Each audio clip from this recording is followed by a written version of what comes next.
കർത്തൃദിനം, ശ്രേഷ്ഠദിനം, ആരാധനക്കു വിശുദ്ധദിനം.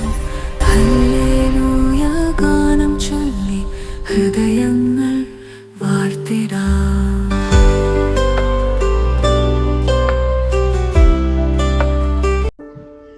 ത്രിയേക ദൈവത്തിൻ്റെ വലിയ തിരുനാമത്തിന് മഹത്വം ഉണ്ടായിരിക്കട്ടെ.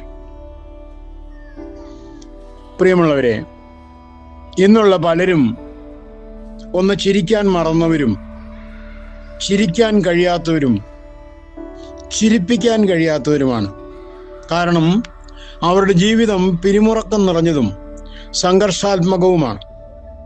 വരിഞ്ഞു മുറുക്കിയ മനസ്സും കരുവാളിച്ച മുഖവുമായി അവർ പ്രത്യക്ഷപ്പെടുന്നു. ഈ ഭാവം അവരുടെ നാഡീവ്യൂഹത്തെ ബാധിക്കുന്നു, ഹൃദയത്തിൻ്റെ താളക്രമം അപകടത്തിലാക്കും. ഇവിടെയാണ് നർമ്മബോധത്തിനുള്ള പ്രസക്തി ശക്തമാകുന്നത്. ഒരു പുഞ്ചിരി വിടർത്താൻ, ഒന്നുറക്ക ചിരിക്കാൻ കഴിഞ്ഞാൽ തന്നെ ആന്തരിക സംഘർഷത്തിന് ലാഘവമുണ്ടാകും. എല്ലാ ജീവിതത്തിലും വളർത്തിയെടുക്കേണ്ട സിദ്ധിവിശേഷമാണ് നർമ്മബോധം. ചിലപ്പോൾ ചൂടുപിടിച്ച വാഗ്വാദവും സ്ഫോടനാത്മകമായ അന്തരീക്ഷവുമായിരിക്കാം ഉളവായിട്ടുള്ളത്. അത് ഭവനത്തിലോ ഓഫീസിലോ മറ്റ് പ്രവർത്തന മണ്ഡലത്തിലോ ആകാം.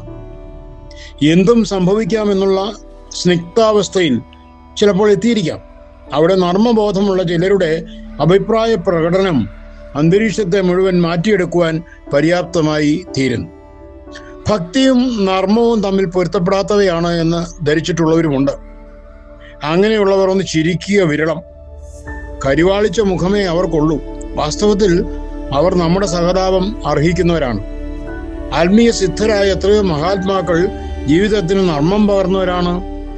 യേശുക്രിസ്തുവിനെ മിക്ക ചിത്രകാരന്മാരും അവതരിപ്പിക്കുന്നത് ദുഃഖം നിറഞ്ഞ മുഖഭാവത്തോടെയാണ്. എന്നാൽ തമ്പുരാൻ പുഞ്ചിരി തൂകുന്ന നർമ്മബോധമുള്ള ഒരു വ്യക്തിയായിരുന്നു. അവിടുന്ന് ചെയ്ത ചില പ്രസ്താവനകൾ ഊറി ചിരിക്കുവാൻ വക നൽകുന്നതാണ്. ചിരിപ്പിക്കുക മാത്രമല്ല, ചിന്തിപ്പിക്കുകയും ചെയ്യുന്നവയാണ് അവിടുത്തെ മൊഴികൾ. പരീക്ഷാ വിഭാഗക്കാരുടെ കപടഭക്തിയെപ്പറ്റി പറയുമ്പോൾ, നിങ്ങൾ കൊതുകിനെ അരിച്ചെടുക്കുകയും ഒട്ടകത്തെ വിഴുങ്ങിക്കളയുകയും ചെയ്യുന്നു. അതിലെ നർമ്മം എത്ര കുറിക്കൊള്ളുന്നതാണ്. ധനവാന്മാർ സ്വർഗരാജ്യത്തിൽ പ്രവേശിക്കുന്നതിൻ്റെ ദുസ്സാധ്യത വെളിപ്പെടുത്തുന്നത് ഒട്ടകം സൂചിക്കുഴയിൽ കൂടെ കടക്കുന്നതാണ് കൂടുതൽ എളുപ്പം എന്ന് പറഞ്ഞുകൊണ്ടാണ്. ഉയരമുള്ളതും മുതുക ഉന്തി നിൽക്കുന്നതുമായ ആ വലിയ ജന്തു ഒരു ചെറിയ സൂചിക്കുഴയിൽ കൂടി കടക്കുന്നത് ചിരി ഉയർത്തുന്ന ചിന്തയാണ്.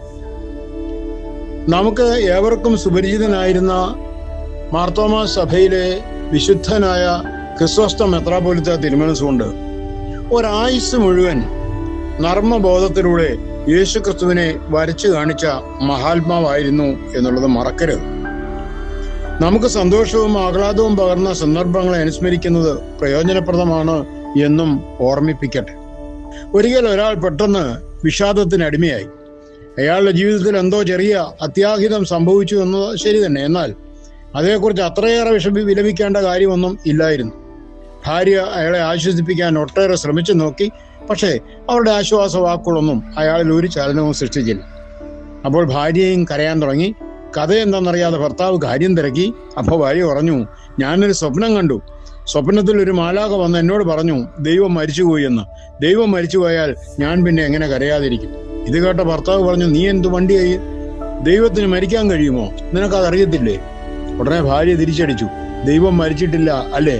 എങ്കിൽ പിന്നെ നിങ്ങൾ എന്തിനാണ് ദൈവമില്ലാത്തതുപോലെ വെറുതെ വിലപിച്ചുകൊണ്ടിരിക്കുന്നത്? പ്രിയമുള്ളവരെ, ദൈവമുണ്ടെന്ന് നാം വിശ്വസിക്കുന്നുണ്ട്. അതുപോലെ ദൈവമാണ് എല്ലാം നയിക്കുകയും നിയന്ത്രിക്കുകയും ചെയ്യുന്നതെന്ന് നാം വിശ്വസിക്കുന്നതുമുണ്ട്.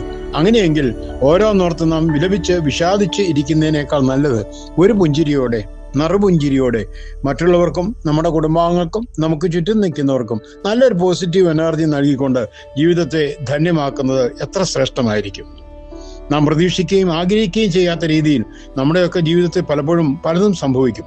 പക്ഷെ അപ്പോഴൊന്നും നാം ആശ നശിച്ച് വിഷാദത്തിന് അടിമകളാകാൻ പാടില്ല.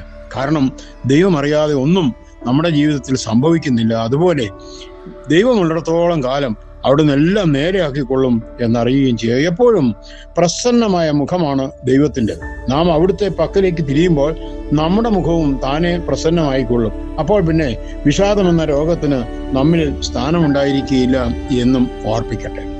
ഓരോ ദിവസവും രസിക്കുവാനും ഊർജിരിക്കുവാനുമുള്ള എത്രയെത്ര സംഭവങ്ങളും അനുഭവങ്ങളും നമുക്കുണ്ടാകുന്നു. അവയെ അയവിറക്കുന്നത് പ്രയോജനകരമാണ്. രവീന്ദ്രനാഥ ടാഗോർ എഴുതി, "The burden of self is lightened when I laugh at myself."